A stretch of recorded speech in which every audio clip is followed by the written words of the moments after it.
Hebreos 11:6.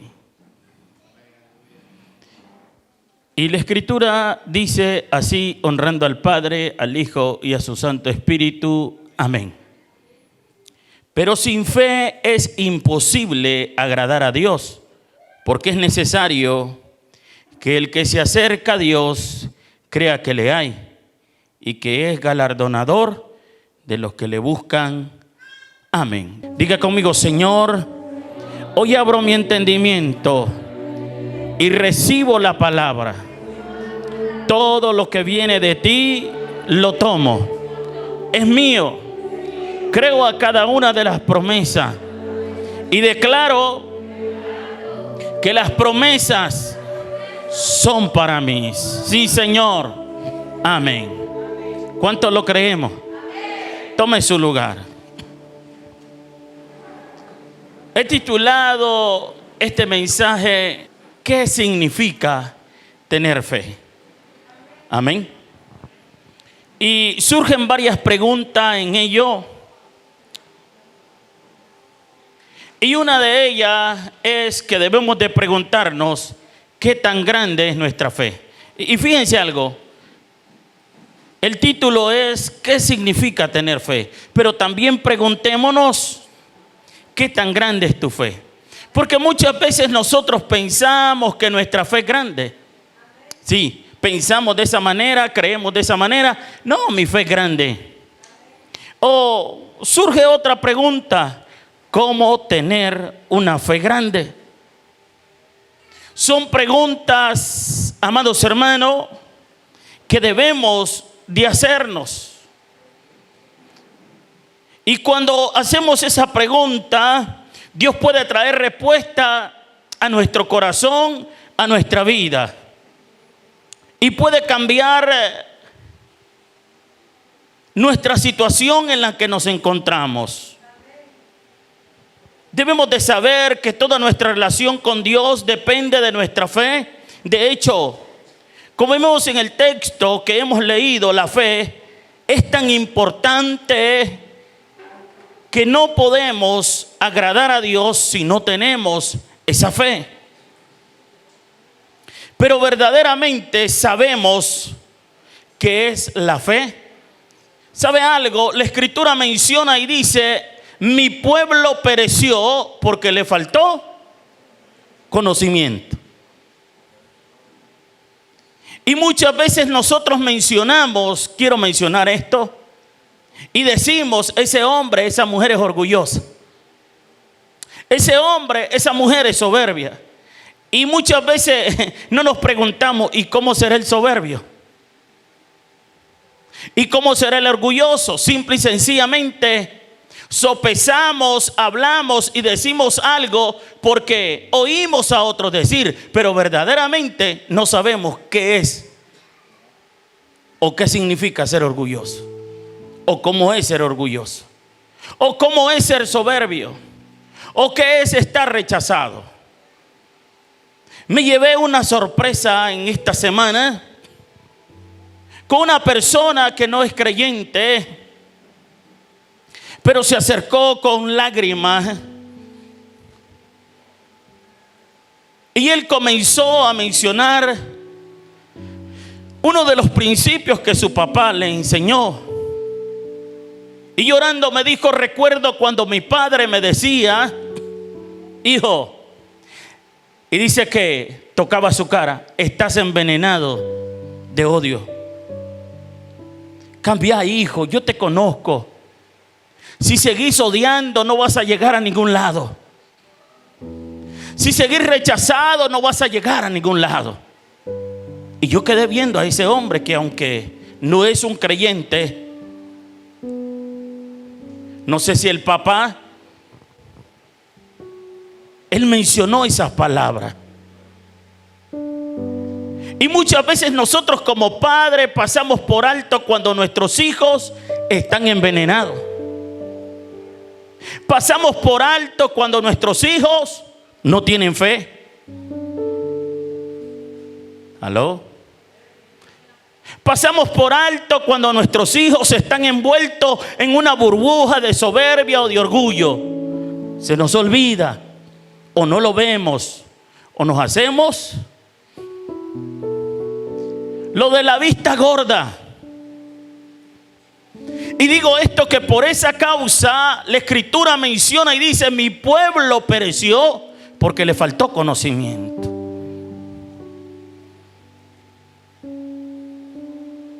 Sabemos que la vegetación es linda, pero en medio de la vegetación, de los árboles, de la hierba, hay hierba que es venenosa y muy linda, pero si usted la toca y luego se toca la boca o los ojos, se envenena. No necesita ni siquiera ingerirlo. Es tan venenosa. Hay plantas así. Pero cuando tú te enamoras de la vegetación y no tienes conocimiento, puedes terminar envenenado.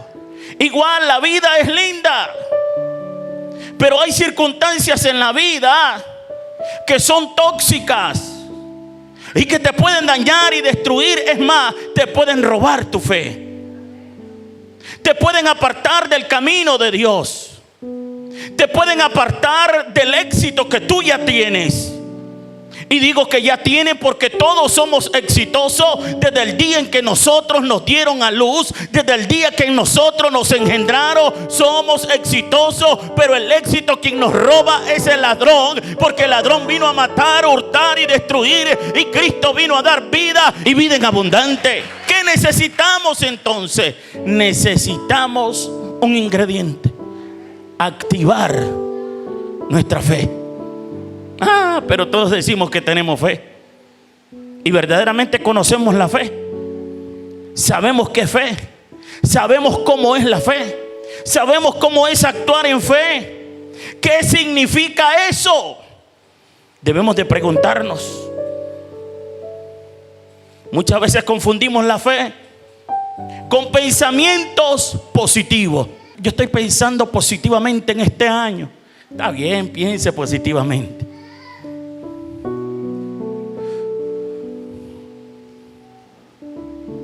Muchas veces pensamos que ser optimista y tener buenos deseos, etcétera, etcétera. Pero tenemos que saber que la fe es superior a todo eso. La fe es superior a todo eso. ¿Cuántos alaban a Dios? Imagínense ustedes, en una ocasión yo tenía un problema en este pie. Así que yo había ido donde los doctores, me habían chequeado, me quitaban esa parte de la uña, que la uña me salía y siempre se incrustaba, y otra vez, y otra vez. Pero en una ocasión yo ya me cansé de que me estuvieran hincando, y me descuidé y se me puso así de morado. Y yo decía: yo creo que si voy solo van a decir que... Y ese era mi temor. Y pasé una, y pasé dos, y pasé tres, y yo no sé cuántas veces al altar para que oraran por mí para recibir un milagro. Y el pastor dijo: pase, pero que sea la última vez. Yo veo que siempre pasan lo mismo. ¿Será que no tienen fe? O sea, seguro se molestó, ¿no? Y yo le dije a Dios ahí en el altar: Señor, ¿oíste lo que dijo el pastor? No me ofendí con el pastor, ni me ofendí conmigo. Solo le dije: ayúdame a tener fe. Y sabe que yo me fui de esa noche. Se me olvidaron las palabras del pastor en el momento. Llegué a mi casa, entré al baño. Es más, yo ni me miraba ya el dedo porque tenía un pavor. Y en esa semana yo recuerdo que mi esposa me quedó viendo y me dijo: ¿y qué te hiciste que el dedo se te curó? Y me quedé viendo, sequito. Lo morado se había ido, todo se había ido. Esa noche yo había recibido un milagro. ¿Qué fue lo que hice? Humillarme a Dios y decirle: ayúdame, Señor, a mi incredulidad.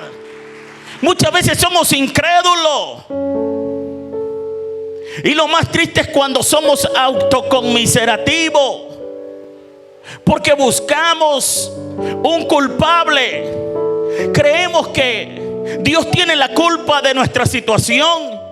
Y algunos dicen: mi desgracia la culpa la tiene Dios por haber nacido en esta nación, por haber nacido en esta familia, por haber nacido en esta ciudad. Y la realidad no. Dios, repito, desde el día que te engendraron y te dieron a luz, desde ese día Dios declaró éxito en tu vida. Dios declaró bendición en tu vida. Y no ha sido Dios, sino el mismo diablo el que te ha robado tu bendición, el que te ha detenido de las cosas grandes que te quiere dar, de las cosas maravillosas. En Hebreo 11 del 1 en adelante es pues la fe, la certeza de lo que se espera, la convicción de lo que no se ve, porque por ellas alcanzaron buenos testimonios los antiguos. Por la fe entendemos haber sido constituido el universo por la palabra de Dios, de modo que lo que se ve fue hecho de lo que no se veía. Esta tierra que nosotros estamos pisando no se veía, pero Dios soltó la palabra y tuvo que actuar en fe. Y Él la veía antes que la tierra estara. Él te veía antes que usted naciera. ¿Me está oyendo? ¿Sabe qué dice la escritura? Mi embrión vieron tus ojos y en tu libro estaban escritos cada una. Oh, gloria a Dios. Así que no fuiste casualidad, fue la certeza y la voluntad de Dios por la cual fuiste creado y dado a luz. Y no estás por la casualidad. Dios te ha traído y Dios va a hacer cosas grandes contigo. Yo no sé, pero yo vine a predicar y a creer de que Dios te va a sacar de tu anonimato y de tu situación y te va a llevar a un nuevo nivel espiritual, algo diferente. Mira, o te consumes llorando y en depresión y en soledad, o te levantas para creer, para que tu circunstancia cambie, o te levantas para activar tu fe, para que tus días cambie, para que tu situación sea diferente, para creer por un nuevo día, por un nuevo tiempo y una nueva temporada, por un año diferente que se llama año 2021, que no será igual a otro año, porque las bendiciones de Dios son nuevas cada mañana. ¿Cuántos alaban? Mira esto. Yo no voy a decir que soy el hombre de la fe, pero sí tengo fe. No me puedo desvaluar de ninguna manera. Y he visto personas venir con cáncer y el cáncer se le va. Eva Saya Mansa. He visto personas venir que no pueden dar a luz, ni pueden, amado, engendrar, ni pueden quedar embarazadas, y hasta por gemelo. ¿Aló? ¿Me está oyendo? Y eso no es una cuestión mía, es una cuestión de la palabra. ¿Cuántos alaban? Cuando estamos pequeños se nos cuentan unos cuentos que todavía cuando estamos adolescentes seguimos creyendo esos cuentos. Y en veces cuando yo veo a alguna dama y van del pelo como alborotado y se lo tira para adelante porque quizás va ebria, yo digo, parece la mocuana. Y entonces mi esposa me dice, ¿y vos la conocés? Porque yo me grabé eso cuando a mí me daban en el colegio, en mi primaria, de la mocuana, en la Trinidad. La mocuana viene, la mocuana va. Y había un dibujito ahí que era una mujer con el pelo largo y solo se le miraba algo oscuro así en la cara. ¿Pero será real eso? Claro que no. Eso lo creí yo. ¿Aló?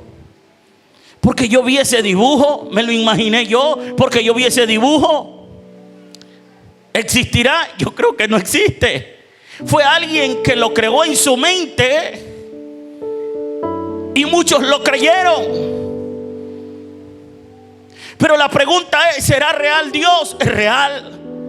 ¿Y qué debo de hacer? No tomarlo como cuando a mí me daban un cuento, una historia, sino tomarlo como una realidad de esta palabra y ponerla por obra. Dios nos ha dado la autoridad para atar y ¿qué? Y desatar. Para cerrar y ¿para qué? Y para abrir. Mira que te he puesto en este día para arrancar, para arruinar, para plantar y para derribar. Y si tú crees esa palabra, cuando tú sueltas esa palabra, algo ocurre en el mundo espiritual. La escritura dice que de la abundancia del corazón, ¿qué? ¿Aló? Y la escritura dice que debemos de pensar en bueno, en lo puro, en lo amable, en lo de buen nombre, y si hay virtud alguna, en eso debemos de pensar. Y la escritura dice: nunca se apartará de tu boca este libro de la ley, sino que de día y de noche meditarás en ellas para que hagas, Dios no, para que hagas prosperar, porque tu camino ya Dios te lo ha dado prosperado. Quien necesita la fe eres tú, no Dios. Y para que hagas prosperar tu camino, tienes que meterte este libro en tu mente y vivirlo en tu corazón, meditarlo en tu trabajo, levantarlo antes de dormir, levantarlo antes, amados hermanos, de levantarte. Y cuando estás acostado y cuando lo meditas, la fe se activa, las cosas cambian, eres diferente. Parece loco eso, pastor. El mundo espiritual es loco para el que vive en el mundo natural, porque el hombre natural no puede percibir, no puede entender lo que viene del espíritu. ¿Cómo alguien puede comprender que alguien vino a la iglesia con los brazos cruzados, con una mano adelante y otra atrás, con deuda, y que Dios lo sacó de la deuda? ¿Cómo alguien puede decir que vino aquí y quizás en el mundo perdido, donde no valoraba su vida, y Dios le dio un valor a su vida?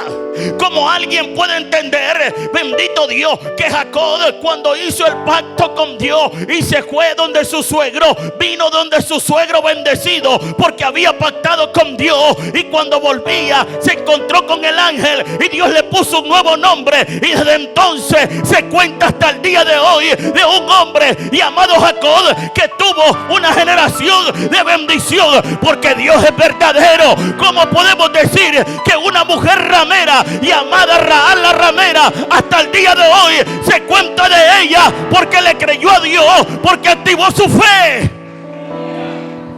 ¿Quién? Una prostituta, una ramera.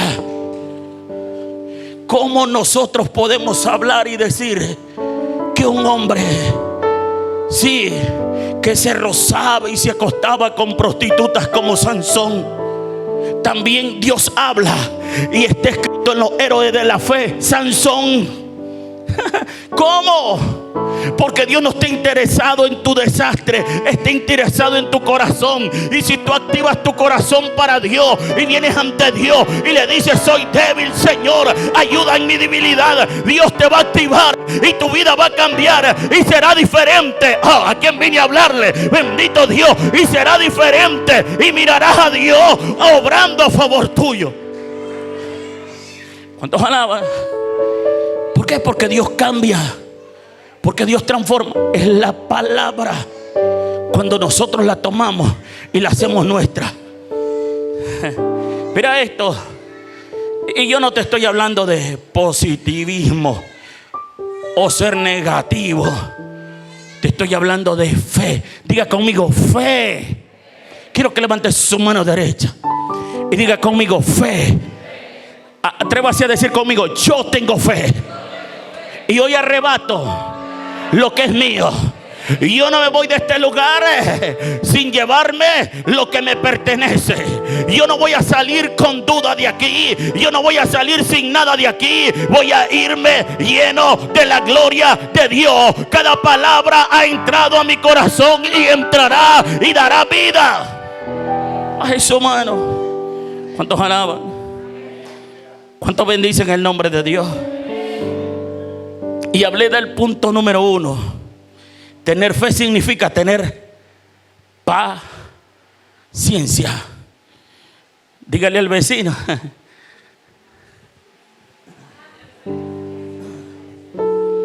vuélvaselo a decir.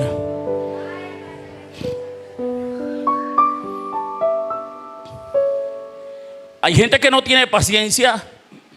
Y este mundo está tan descontrolado que me quedo sorprendido. Porque en mi niñez conocí hombres ya algo adultos.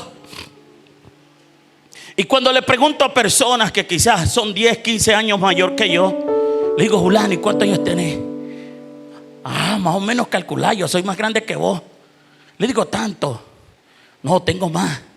Y Julano de tal, pues ahí está, hace poco se quería ahorcar, fíjate. Y los hijos le quitaron el lazo. ¿Y por qué?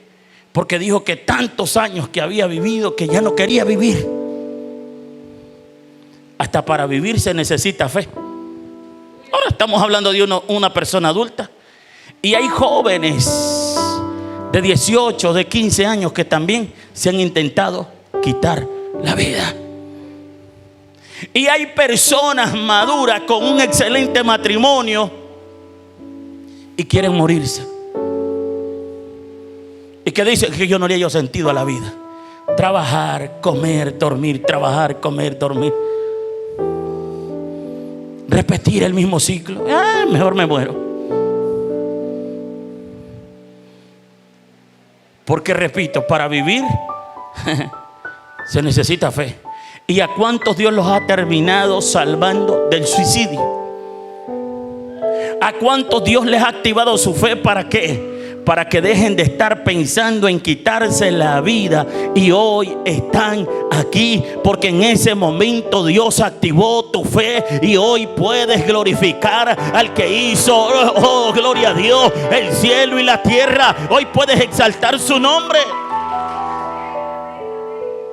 ¿Y por qué dice fe si usted está hablando de paciencia? Porque la fe sin paciencia no es fe. ¿Cuántos alaban? ¿Qué dice Hebreo 11:1? Es pues la fe, la certeza de lo que se espera. Y alguien que no tiene paciencia va a estar esperando una promesa. Mira, papito, solo sos promesa y vos ya me cansaste. Vos por tu lado y yo por el mío, papi. De esos no hay aquí. Esta iglesia es bendecida. Esperar se necesita y se requiere paciencia. En un matrimonio se requiere paciencia, sea para que la mujer cambie o para que el hombre cambie. De lo contrario, usted va a divorciarse. En un noviazgo necesitas paciencia. En una relación de amistad necesitas paciencia. Porque van a haber días que tu amigo andan con la luna llena.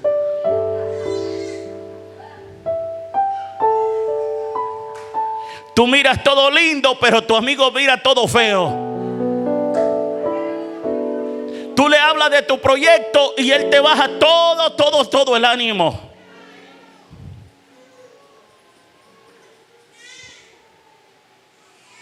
Y para tener esa relación de amistad vas a tener que tener paciencia.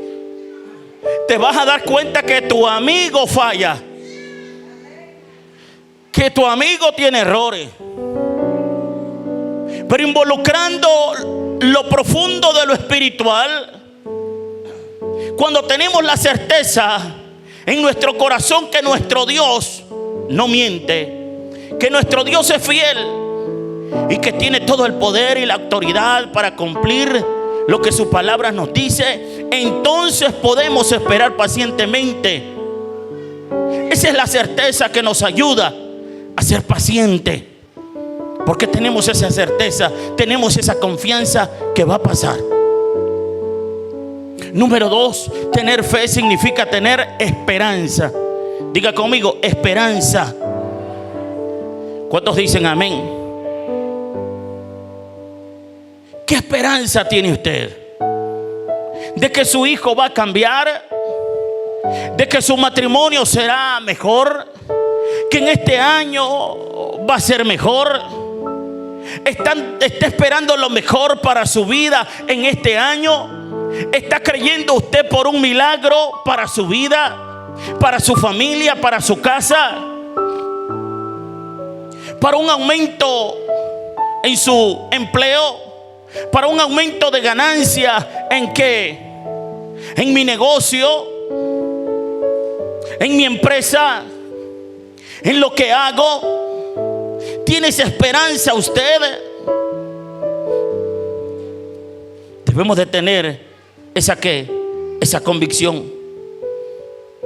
Así que estas 8 palabras las podemos resumir perfectamente en una sola: esperanza. ¿Cuántos dicen amén? Diga conmigo: esperanza. ¿Cuántos alaban la gloria de Dios? Y cuando entendemos esa parte, podemos nosotros levantarnos y creer por cosas grandes. Mira esto. Usted a pensar en esto, que es muy importante.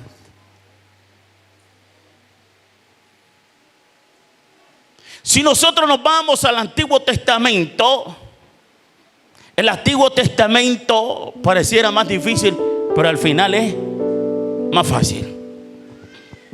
Mi punto de vista. La Escritura menciona y dice que no debe de adulterar. Punto. En el Nuevo Testamento menciona que todo aquel que ha adulterado en su corazón ya adulteró. Y en el Antiguo Testamento, para que alguien adultere, tiene que ir al hecho y consumarlo. En el Nuevo Testamento no. Por eso dice que debes de pensar en lo bueno, en lo puro, en lo amable y en lo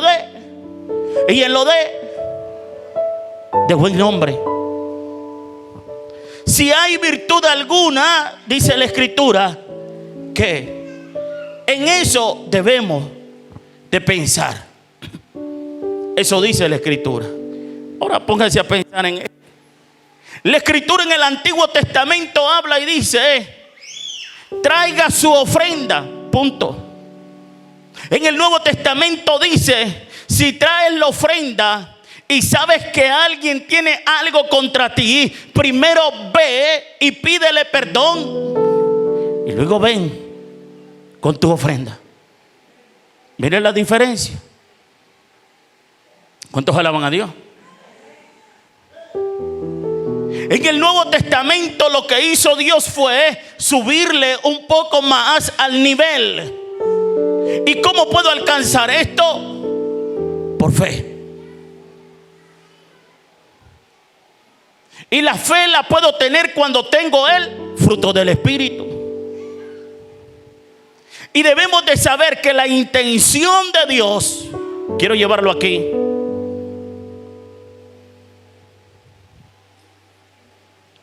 es que todos estamos destinados para ser grandes. Dígale al vecino, la idea de Dios es que todos estamos destinados para ser grandes.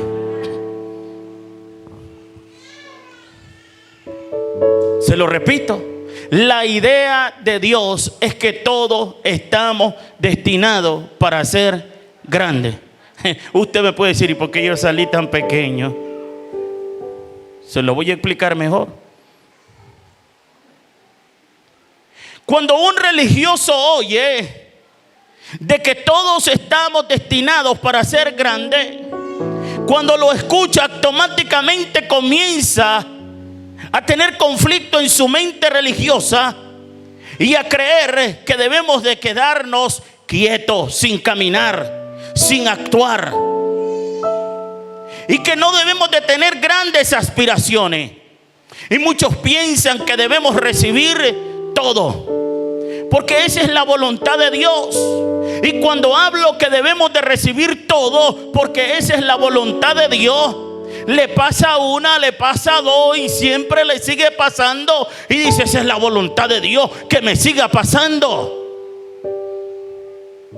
Puedes pasar por prueba, y las pruebas serán momentáneas. Pero hay personas que han hecho un monumento de su prueba y se han quedado detenidos y han plasmado su vida en ese monumento y pensando que toda la vida le va a ir igual. Y no es así. No te puedes quedar quieto, pero sí el religioso piensa de esa manera. Lo que venga es de Dios y esa es la voluntad de Dios. Y el religioso dice así, ¿sabe por qué? Porque él no sabe cuál es la voluntad de Dios. Dios dice, o le dice a Abraham: sal de tu tierra y de tu parentela. ¿Cómo le dijo? Abraham, yo quiero que salga de tu tierra y de tu parentela a la tierra que yo te mostraré. Y mira esto lo que le dice, que esto es bien importante y clave en este mensaje.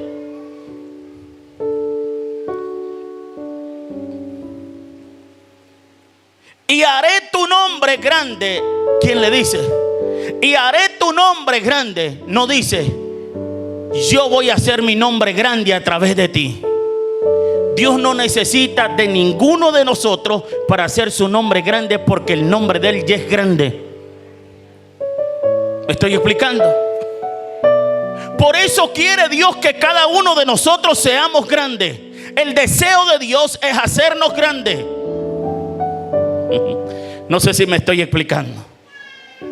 Y cuando Dios le dice a Abraham, le dice: y haré tu nombre grande. Yo voy a engrandecer tu nombre. Y el que te bendiga lo bendeciré, y el que te maldiga lo maldeciré. La religión nos quiere hacer creer que debemos de hacer grande a Dios.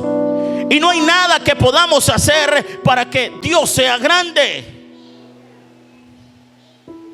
Pero sí hay algo que Dios puede hacer.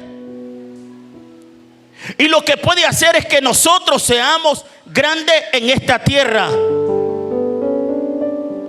a través de su bendición. Y si nosotros permitimos que Dios nos haga grande, entonces podremos bendecir a las familias de la tierra. ¿Y cómo es eso, pastor? Se lo voy a hacer más fácil. Muchos han venido aquí y, como dije anteriormente, con una mano adelante y otra atrás, necesitando un milagro, necesitando una orientación, necesitando un cambio en su vida. Pero lo más triste es que te conviertas como los 9 leprosos que recibieron su milagro y luego se fueron y se alistaron para un próximo milagro. Dios no está en problema de poder hacer un milagro en tu vida. No tiene ningún problema. Él puede hacer otro milagro en tu vida. Pero la intención de Dios de hacer un milagro en ti es para que tú te hagas grande. Digo, es para que tú te hagas grande. Digo, es para que tú te hagas grande. Si tú hablas de lo que Dios ha hecho en ti a otra persona que no tiene fe, tú estás ayudando a esa persona y le estás dando un milagro a esa persona para que esa persona se active y pueda caminar y pueda crecer y pueda creer en el milagro. ¿Está oyendo eso? ¿Cuántos alaban? Cuando era un pequeño me llevaban a las campañas. Mi papá trabajaba como evangelista.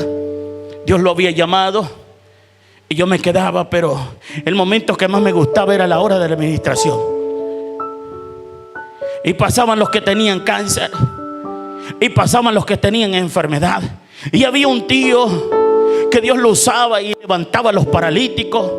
Y recuerdo que estaban unas personas en silla de ruedas y se levantaban. Y eso es lo que me gustaba. Es de todo el culto, esa era la parte.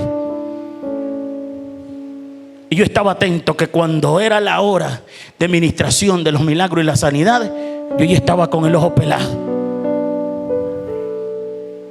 Y cuando alguien se levantaba, yo sentía que era yo el que me levantaba y gritaba.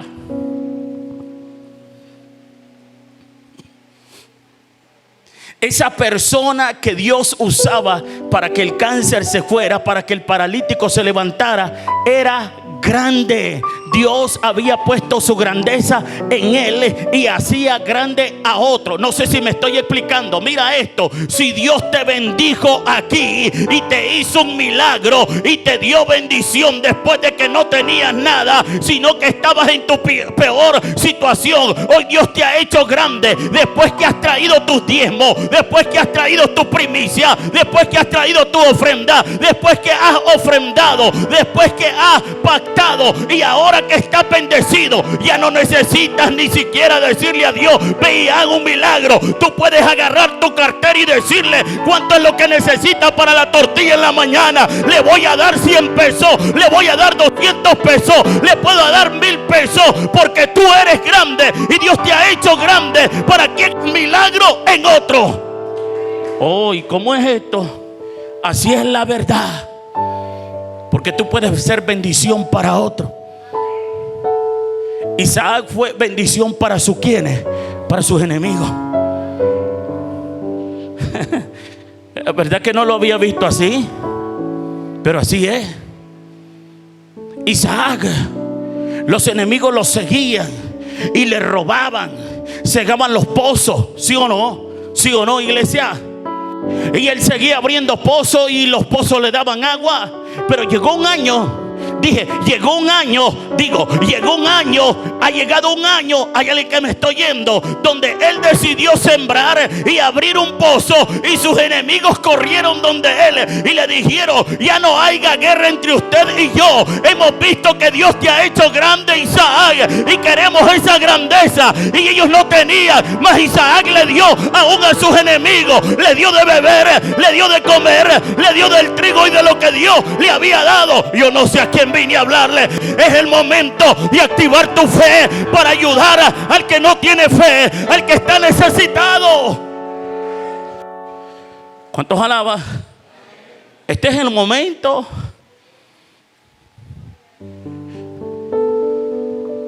¿Y cómo le decimos a Dios? Señor, tuve mi situación, bendíceme. Pero cuando es la hora de dar, ¿qué? No tengo. Y si Dios te llevara a la posición primera que tenía, por esa palabra,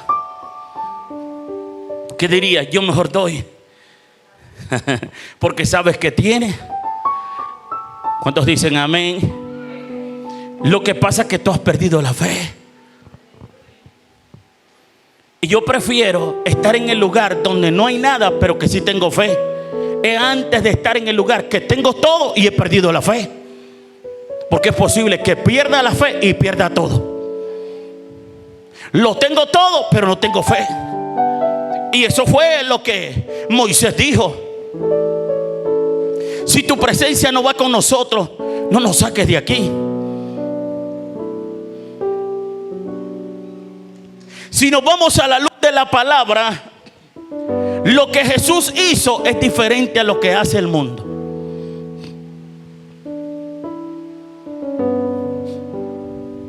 Para el mundo, una persona grande es una persona que hace locurita, una persona que hace el ridículo. Es hombre y se viste de mujer y comienza a hacer payasadita. ¿Y qué? Es mujer y se viste de hombre. Esa persona viene y se degrada totalmente y hace sus payasadas. Y para el mundo es excelente y le da like. Y qué bonito el chiste que hizo. Mira, ¿viste? Se hizo como el dundito. Es que es como dundo. ¡Ah! Se degrada. ¿Cuál es la diferencia entre el mundo y Jesús?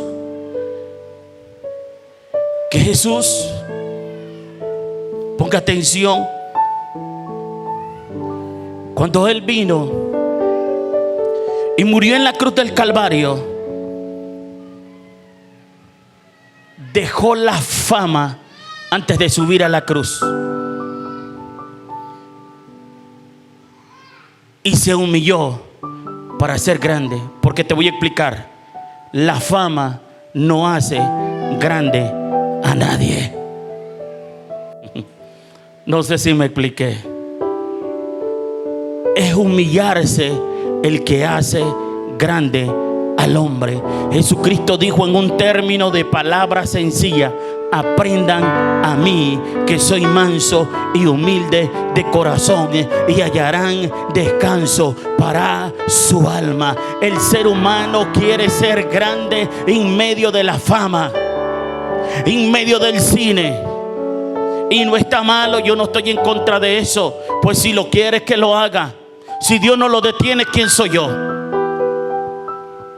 El hombre quiere ser grande y se levanta un cantautor, y primero estuvo allá inhalando droga, bebiendo licor, y luego se presenta como lo mejor, y cuando casi se cayó, pobrecito, porque casi se cayó, y es de que anda pero tan bolo.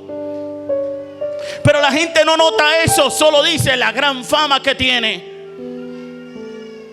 Jesucristo abandonó la fama y se humilló para ser grande. Cuando te humillas como Jesús lo hizo, Él te hace grande, a tal manera que tú cargas milagro para ayudar a otro, a tal manera que tú cargas amor, a tal manera que tú cargas paz, a tal manera que tú cargas paciencia, benignidad, bondad, fe, mansedumbre y templanza, y puedes darle a otro.